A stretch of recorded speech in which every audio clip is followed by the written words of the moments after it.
नमस्कार, झारखंड समाचार में आप सबों का स्वागत है। आइए जानते हैं आज की ताज़ा खबरों को। इससे पहले आपने चैनल को सब्सक्राइब नहीं किया है तो प्लीज़ चैनल को सब्सक्राइब कर बेल आइकन को प्रेस कर दीजिए ताकि खबरों का अपडेट आपको मिलता रहे। आइए बढ़ते हैं खबरों की ओर। जो खतियानी बिल का करे विरोध उसे गांव में ना बैठने दें, गोड्डा में बोले सीएम हेमंत सोरेन। मुख्यमंत्री हेमंत सोरेन ने गुरुवार को गोड्डा के मेला मैदान में आयोजित खतियानी जोहार यात्रा के दौरान लोगों को संबोधित करते हुए उनके प्रति कृतज्ञता प्रकट की। अपने संबोधन में सीएम ने कहा कि 40 साल के संघर्ष के बाद राज्य मिला। 20 साल तक शोषित रहे गरीब, मजदूर और अल्पसंख्यक के साथ अन्याय करने वाली सरकार को उखाड़ फेंकने के साथ उनके वाजिब हक दिलाने का काम किया हूं।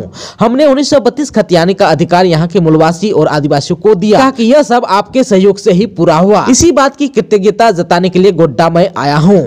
सीएम श्री सोरेन ने कहा कि केंद्र सरकार राज्य में वन अधिकार कानून को संशोधन करने का काम कर रही है। संशोधन से आदिवासी मूलवासियों का अधिकार समाप्त हो जाएगा, उनके अस्तित्व पर प्रभाव पड़ेगा। इस बात को लेकर केंद्र सरकार और मंत्री को पत्र लिखा गया है।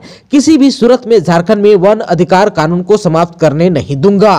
सीएम ने कहा कि खतियानी बिल का विरोध करने वालों को गाँव में बैठने न दें। राज्य के लोगों ने अपने हक एवं अधिकार के लिए संघर्ष किया है। राज्य बनने के बाद भी शोषण करने वाले सत्ता में रहकर राज्य को दीमक की तरह चाटने का काम किया, मगर जनता के सहयोग से ऐसी सरकार को 2019 में उखाड़ फेंकने का काम किया गया।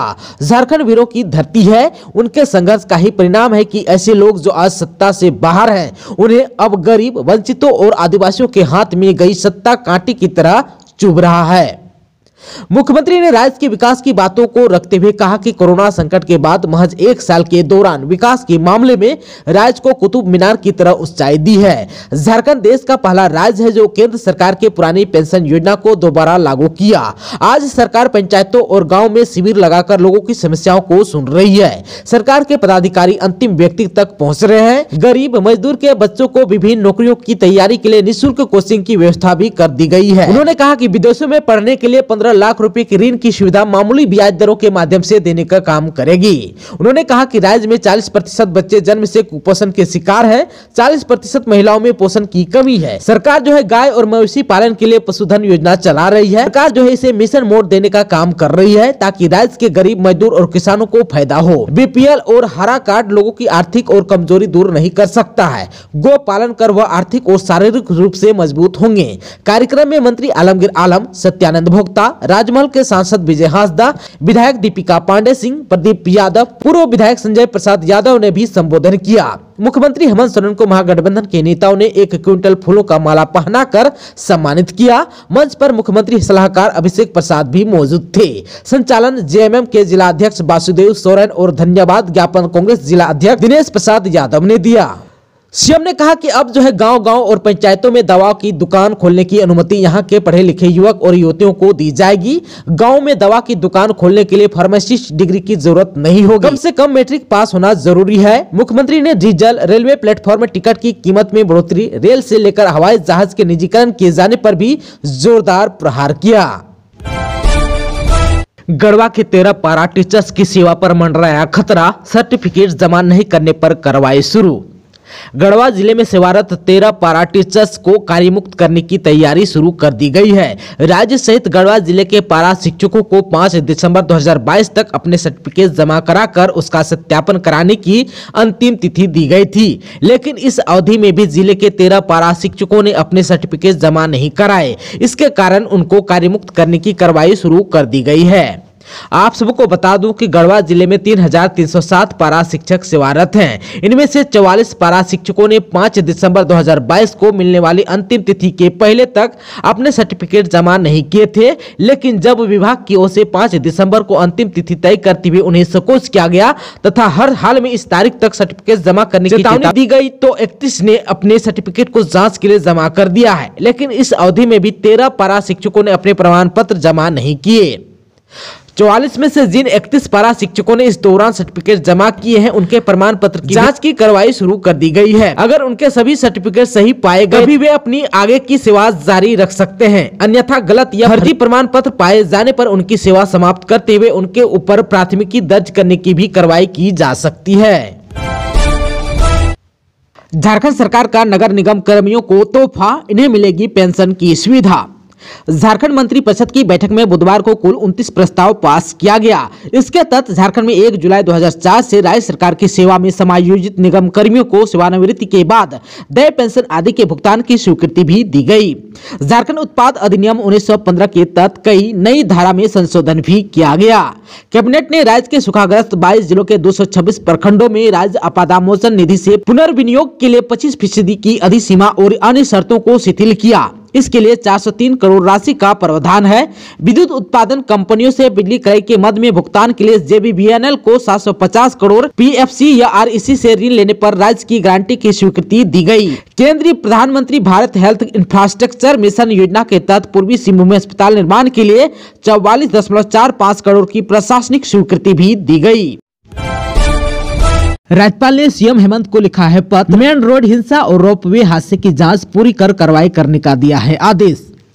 राज्यपाल रमेश बैस ने मुख्यमंत्री हेमंत सोरेन को पत्र लिखा। सीएम से कहा है कि रांची मेन रोड हिंसा और त्रिकुट पहाड़ी रोपवे हादसे की जांच पूरी कर दोषियों पर कार्रवाई की जाए। राज्यपाल ने लिखा है कि यह आश्चर्यजनक है कि राज्य में हुई ऐसी संवेदनशील घटनाओं की राज्य सरकार की ओर से कोई मॉनिटरिंग नहीं की गई है। राज्यपाल ने मुख्यमंत्री को इन विषय घटनाओं की तरफ ध्यान आकृष्ट कराते हुए कहा कि 10 अप्रैल 2022 को देवघर जिला के त्रिकुट पहाड़ी पर रोपवे दुर्घटना हुई थी। इस दुर्घटना की जाँच के लिए राज्य सरकार द्वारा 19 अप्रैल 2022 को एक समिति गठित की गई थी।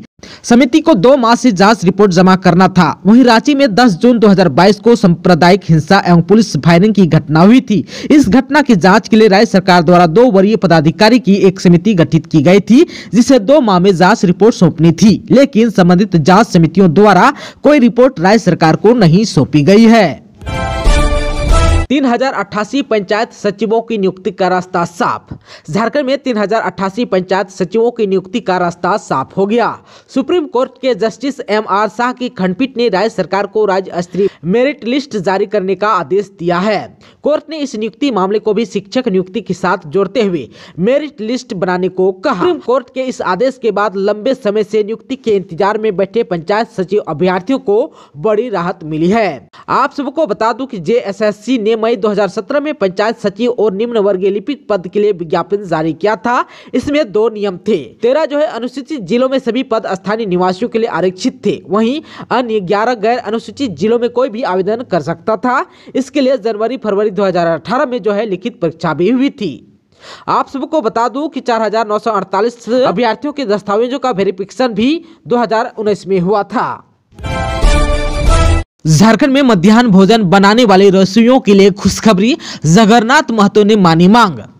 झारखंड के सरकारी स्कूलों में मध्याह्न भोजन बनाने वाले रसोइयों को अब वर्ष में 10 के बदले 12 माह का मानदेय मिलेगा। इसके अलावा रसोइया अब 60 वर्ष की उम्र तक काम कर सकेंगी। शिक्षा मंत्री जगन्नाथ महतो ने बुधवार को इन मांगों पर सहमति दे दी। राज्य में लगभग 80,000 रसोइया कार्यरत हैं।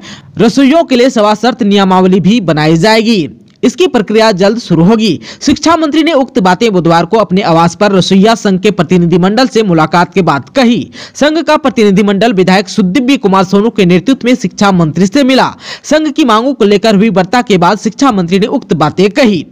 शिक्षा मंत्री ने कहा कि मध्याह्न भोजन योजना का संचालन केंद्र और राज्य सरकार द्वारा संयुक्त रूप से किया जाता है। ऐसे में रसोइयों का मानदेय वृद्धि का प्रस्ताव केंद्रीय मानव संसाधन मंत्रालय को भेजा गया था, लेकिन केंद्र की ओर से कोई जवाब नहीं आया। इसके बाद भी राज्य की ओर से मानदेय में वृद्धि की गई है। वर्तमान में रसोइयों को 2000 रुपये मानदेय मिलता है। अगले शैक्षणिक सत्र से रसोइयों को साल में 2 सेट पोशाक भी दी जाएगी। झारखंड के बालिका विद्यालय में शिक्षक नियुक्ति के लिए बनेगी नियमावली। इंदिरा गांधी बालिका विद्यालय हजारीबाग में शिक्षक नियुक्ति के लिए नियमावली बनाई जाएगी। शिक्षा विभाग के स्तर पर इसकी प्रक्रिया पूरी कर ली गई है। नियमावली नहीं होने से विद्यालय में शिक्षकों की नियुक्ति नहीं हो पा रही थी।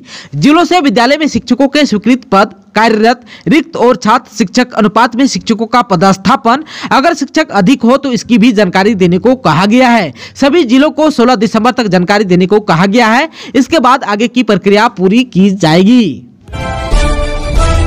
झारखंड के स्कूल कॉलेजों की मान्यता के लिए मांगी विद्यार्थियों की जानकारी। राज्य के 47 हाई स्कूल और इंटर कॉलेजों को अस्थायी मान्यता दी जाएगी। इसके लिए 23 दिसंबर को कमेटी की बैठक होगी। विभाग द्वारा स्कूल कॉलेजों के संबंध में जानकारी मांगी गई है। हाई स्कूल में कक्षा 9वीं और 10वीं में नामांकित विद्यार्थी और इंटर कॉलेज में 11वीं में नामांकित विद्यार्थियों की संख्या के बारे में जानकारी देने को कहा है। इस संबंध में संबंधित जिला के जिला शिक्षा पदाधिकारी को पत्र लिखा गया है। इनमें बोकारो, पलामू, हजारीबाग, रांची, चतरा, धनबाद, गिरिडीह, गुमला, पाकुड़, रामगढ़ और पूर्वी सिंहभूम के स्कूल और कॉलेज शामिल हैं।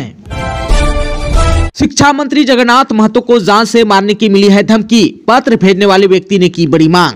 शिक्षा मंत्री जगन्नाथ महतो को जान से मारने की धमकी दी गई है। उनके बोकारो स्थित आवास पर बुधवार को स्पीड पोस्ट से एक पत्र भेजा गया, जिसमें उन्हें धमकी दी गई है। पत्र भेजने वाले व्यक्ति ने इंटर और डिग्री कॉलेजों का अनुदान बढ़ाने एवं 1932 के खतियान संबंधित बात नहीं करने की धमकी दी है।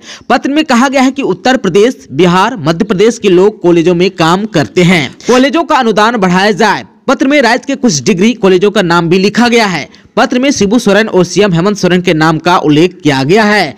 पत्र लिखने वाले ने मुख्यमंत्री और शिक्षा मंत्री मुर्दाबाद भी लिखा है। शिक्षा मंत्री के आवास पर यह पत्र पिछले 2 दिनों से आ रहा है। 3 पन्नों का यह पत्र अलग अलग दिन आया है। पत्र के अंत में लिखने वालों ने forward group Bihar, UP, MP लिखा है। शिक्षा मंत्री की ओर से इसकी जानकारी बोकारो के एसपी को दे दी गई है, जिसके कारण जो है रांची स्थित आवास पर पुलिस गश्त बढ़ा दी गई है।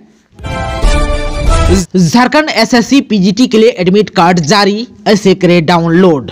झारखंड कर्मचारी चयन आयोग द्वारा झारखंड एसएससी पीजीटी टीचर 2022 के लिए एडमिट कार्ड जारी कर दिया गया है। जो विद्यार्थी झारखंड स्टाफ सिलेक्शन कमीशन की पीजीटी परीक्षा के लिए अप्लाई किए थे, वे अब आधिकारिक वेबसाइट jssc.nic.in से एडमिट कार्ड डाउनलोड कर सकते हैं। आप सबको बता दें कि परीक्षा ऑनलाइन सीबीटी मोड के रूप में आयोजित की जाएगी। यह परीक्षा 21 दिसंबर 2022 से 3 जनवरी 2023 तक रांची, पूर्वी सिंहभूम, धनबाद, बोकारो, देवघर और पलामू में आयोजित की जाएगी। झारखंड में भारत जोड़ो यात्रा कार्यक्रम के दौरान भिड़े कांग्रेसी अध्यक्ष राजेश ठाकुर हुए जख्मी। जामताड़ा में कांग्रेस भारत जोड़ो यात्रा कार्यक्रम के दौरान बुधवार को कांग्रेस के 2 गुटों में झड़प हो गई। इसके बाद जो है प्रदेश अध्यक्ष राजेश ठाकुर को बीच बचाव करना पड़ा, जिसमें वे जख्मी हो गए। मामले को शांत करने के लिए पुलिस को हस्तक्षेप करना पड़ा। बताया जाता है कि भारत जोड़ो यात्रा के तहत पदयात्रा में कांग्रेस प्रदेश अध्यक्ष राजेश ठाकुर, कृषि मंत्री बादल पत्रलेख, यूथ कांग्रेस के प्रदेश अध्यक्ष अभिजीत राय और अन्य लोग जामताड़ा पहुंचे थे। कोर्ट मोड़ स्थित बिरसा मुंडा बाबा साहब की प्रतिमा पर माल्यार्पण और झंडा उत्तोलन कर यात्रा शुरू हुई। नवनियुक्त जिला अध्यक्ष हरिमोहन मिश्रा के नेतृत्व में जैसे ही प्रदेश अध्यक्ष और अन्य नेता गांधी चौक पहुंचे, तभी विधायक डॉक्टर इरफान अंसारी भी अपने समर्थकों के साथ वहां पहुंचे और एक साथ गांधी जी की प्रतिमा पर माल्यार्पण किया। इसी बीच बताया जाता है कि विधायक के एक समर्थक ने जिला अध्यक्ष को धक्का देने का प्रयास किया और इरफान अंसारी के कार्यकर्ताओं ने उनके समर्थन में नारे भी लगाए। इसके बाद जो है दोनों के समर्थकों के बीच झड़प शुरू हो गई। दोनों ओर से धक्का मुक्की होने लगी। दोनों गुटों के समर्थकों को डांट फटकार लगाकर कार्यक्रम स्थल से हटाया गया, लेकिन सुभाष चौक पर दोबारा यूथ कांग्रेस के प्रदेश अध्यक्ष और विधायक के समर्थक में हाथापाई हो गई। माहौल को देखते हुए डीएसपी जगदीश प्रसाद घटनास्थल पर पहुंचे और माहौल शांत कराया। वहीं दूसरी ओर हंगामा के बीच प्रदेश अध्यक्ष राजेश ठाकुर की जेब से 50,000 रुपए निकालने की बात भी सोशल मीडिया में छाया रहा। हालांकि प्रदेश अध्यक्ष ने इसे खारिज कर दिया। डॉक्टर इरफान अंसारी ने कहा कि एक महिला जिला अध्यक्ष को हटाकर ऐसे लोगों को जिला अध्यक्ष बना दिया गया है जिसने सिर्फ गुटबाजी की है। उनके लोगों ने उत्पात मचाया तो हमारे लोगों ने जवाब दिया। केंद्रीय विश्वविद्यालय झारखंड में इस पद के लिए निकली है नौकरी, जाने कितनी सीट है खाली। केंद्रीय विश्वविद्यालय झारखंड यानी कि CUJ में 43 शिक्षकों की नियुक्ति के लिए 13 जनवरी 2023 तक ऑनलाइन आवेदन मांगे गए हैं। इनमें प्रोफेसर के 10, एसोसिएट प्रोफेसर के 18 पद और असिस्टेंट प्रोफेसर के 15 पद शामिल हैं। आवेदन करने के लिए विश्वविद्यालय ने लिंक भी खोल दिया है। यह नियुक्ति कुल 19 विषयों के लिए की जा रही है। इनमें कई बैकलॉग वैकेंसी भी है। प्रोफेसर के लिए एकेडमिक लेवल 14, एसोसिएट प्रोफेसर के लिए एकेडमिक लेवल 13A व असिस्टेंट प्रोफेसर के लिए एकेडमिक लेवल 10 होनी चाहिए। एसोसिएट प्रोफेसर और प्रोफेसर के लिए PhD डिग्री अनिवार्य है। आवेदन करने के लिए सामान्य, OBC और EWS के शुल्क 1000 लगेंगे, जबकि SC, ST या निःशक्त या महिलाओं के लिए कोई शुल्क नहीं लगेगा। सीएम हेमंत का बड़ा फैसला, अवैध खनिजों की ढुलाई में रेलवे की भूमिका की होगी जांच। रेल मंत्री को लिखा है पत्र। अवैध खनिजों की ढुलाई में रेलवे की भूमिका की जांच के लिए मुख्यमंत्री हेमंत सोरेन ने उच्च स्तरीय समिति गठित करने का निर्णय लिया। मुख्यमंत्री ने इसकी सूचना केंद्रीय रेल मंत्री अश्विनी वैष्णव को पत्र लिखकर दी है। उन्होंने पत्र में लिखा है कि राज्य सरकार द्वारा अवैध खनन और इसके परिवहन में रेलवे पदाधिकारी की सम्मिलितता और संबंधित बिंदुओं की जांच के लिए उच्च स्तरीय समिति का गठन का निर्णय लिया गया है। मुझे आशा ही नहीं पूर्ण विश्वास है कि आपके द्वारा रेलवे के पदाधिकारियों को इस उच्च स्तरीय जांच समिति को पूर्ण सहयोग करने के लिए निर्देशित किया जाएगा। मुख्यमंत्री हेमंत सोरेन ने लिखा है कि दूसरे राज्यों की तरह झारखंड भी अवैध खनन के दंश झेलने के लिए विगत कई दशकों से अभिशप्त है। मैं झारखंड से अवैध खनन को समाप्त करने के लिए कृत संकल्प हूँ। सीएम ने लिखा है कि जिम्स प्रणाली को प्रभावित किया गया है, जिससे राज्य के राजस्व में वृद्धि हुई है। उन्होंने लिखा है कि सड़क मार्ग की उचित निगरानी की जा रही है, पर रेलवे द्वारा अवैध खनन के परिवहन की रोकथाम के लिए किए जा रहे प्रयासों में सहयोग नहीं किया जा रहा है। रेलवे ने लौह अयस्क को छोड़कर अन्य किसी खनिज संपदा के लिए अपने सॉफ्टवेयर को जिम्स पोर्टल से इंटीग्रेट नहीं किया है। कोयला मंत्री के साथ हुई बैठक में भी मेरे द्वारा यह मामला उठाया गया। इसके बावजूद कोयला का परिवहन अभी भी रेलवे द्वारा जिम्स पोर्टल से इंटीग्रेट किए बगैर हो रहा है। सीएम ने यह भी अनुरोध किया है कि 10 झारखंड मिनरल्स रूल्स 2017 के प्रभावी क्रियान्वयन एवं राज्य सरकार के Jharkhand integrate mines and minerals management system द्वारा निर्गत वैध चालान के बिना कोई मिनरल्स का ट्रांसपोर्टेशन नहीं हो, इससे सुनिश्चित करने के लिए अविलंब जिम्स पोर्टल से रेलवे FIOS सिस्टम को जोड़ने की कार्रवाई का भी निर्देश दिया जाए। कॉमन सर्विस सेंटर खोलने वाला देश का पहला विश्वविद्यालय बन गया रांची यूनिवर्सिटी, मिलेगी सारी सुविधाएं। रांची विश्वविद्यालय विद्यार्थियों की सुविधा के लिए कॉमन सर्विस सेंटर खोलने वाला देश का पहला विश्वविद्यालय बन गया। कुलपति डॉक्टर अजित कुमार सिन्हा के नेतृत्व में बुधवार को केंद्रीय एजेंसी CSCSPV के साथ MOU किया गया। इस पर विश्वविद्यालय की ओर से रजिस्ट्रार डॉक्टर मुकुंद चंद्र मेहता और CSCSPV की ओर से VP सार्थिक सचदेवा ने हस्ताक्षर किए। MOU के बाद विश्वविद्यालय में 3 कॉमन सर्विस सेंटर का उद्घाटन भी किया गया। यह विश्वविद्यालय मुख्यालय सहित मोरहाबादी के डाटा सेंटर परिसर और बेसिक साइंस परिसर में खोले गए हैं। खेलो झारखंड प्रतियोगिता गुरुवार से, राज्य के 2600 प्रतिभागी लिए हिस्सा। राज्य स्तरीय खेलो झारखंड प्रतियोगिता गुरुवार से यानी कि 15 दिसंबर से शुरू हो गई। प्रतियोगिता 2 चरण में होगी। प्रथम चरण की प्रतियोगिता 15 से 17 दिसंबर तक और दूसरे चरण की प्रतियोगिता 19 से 21 दिसंबर तक होगी। प्रथम चरण की प्रतियोगिता में एथलीट, कराटे, हॉकी, कुश्ती का आयोजन किया गया है। प्रतियोगिता खेलगांव स्थित अलग अलग स्टेडियम में होगी। प्रतियोगिता का उद्घाटन शिक्षा मंत्री जगन्नाथ महतो ने किया, जिसमें राज्य भर के 2600 प्रतिभागी भाग लिए हैं। दोस्तों, अभी तक आपने चैनल को सब्सक्राइब नहीं किया है तो प्लीज चैनल को सब्सक्राइब कर बेल आइकन को प्रेस कर दीजिए ताकि खबरों का अपडेट आपको मिलता रहे। इसके साथ ही आज की खबरों में बस इतना ही। हमें दीजिए इजाजत। नमस्कार।